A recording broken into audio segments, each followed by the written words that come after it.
സമസ്തയുമായുള്ള അഭിപ്രായ വ്യത്യാസം തുറന്നു പറഞ്ഞ് മുസ്ലിം ലീഗ് നേതൃത്വം.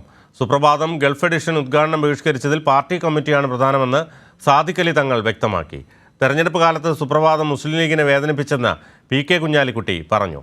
സുപ്രഭാതം ഉദ്ഘാടന തീയതി മുടിനാഴ് ഇഴ കീറി നോക്കേണ്ടെന്നും കുഞ്ഞാലിക്കുട്ടി പറഞ്ഞു. സമസ്തയുടെ മുഖപത്രമായ സുപ്രഭാതം ഗൾഫ് എഡിഷന്റെ ഉദ്ഘാടനം ബഹിഷ്കരിച്ചാണ് ലീഗ് യോഗം കോഴിക്കോട് ചേർന്നത്. മാസങ്ങൾക്ക് മുമ്പ് തീരുമാനിച്ചതാണ് സുപ്രഭാതം ഗൾഫ് എഡിഷന്റെ ഉദ്ഘാടനം. മുസ്ലിം ലീഗ് സംസ്ഥാന പ്രസിഡന്റ് സാദിഖ് അലി തങ്ങൾ, PK കുഞ്ഞാലിക്കുട്ടി എന്നിവർക്ക് ക്ഷണമുണ്ടായിരുന്നു. എന്നാൽ അതേ ദിവസം പാർട്ടി സംസ്ഥാന കമ്മിറ്റി വിളിച്ചു ചേർത്ത് സമസ്തയുമായി പോര് കടുപ്പിച്ചു മുസ്ലിം ലീഗ്.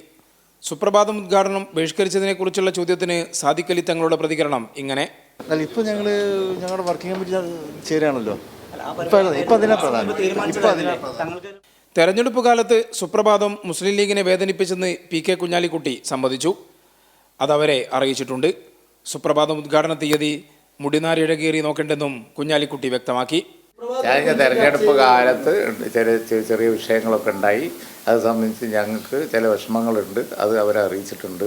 ഇന്ന് കമ്മിറ്റിയുടെ ദിവസമാണ് അവിടുത്തെ ഉദ്ഘാടനം. അത് ചെല്ലാൻ കഴിയില്ല. അതിൻ്റെ കാരണങ്ങളും അതിൻ്റെ വിഷയങ്ങളും ഒക്കെ അവരെ നേരിട്ട് തങ്ങൾ തന്നെ അറിയിച്ചിട്ടുണ്ട്. അങ്ങനെ മുടിനാരിഴ കീറി നോക്കണ്ട. സുപ്രഭാതം പത്രം കത്തിച്ചതിൽ മറുപടി പറയാതെ കുഞ്ഞാലിക്കുട്ടി ഒഴിഞ്ഞുമാറി. സമസ്തയുമായി പ്രശ്നങ്ങളില്ലെന്ന് ആവർത്തിക്കുമ്പോഴും ഒത്തുതീർപ്പിനില്ലെന്ന സന്ദേശമാണ് ലീഗ് നേതൃത്വം നൽകുന്നത്. കൈരളി ന്യൂസ്, കോഴിക്കോട്.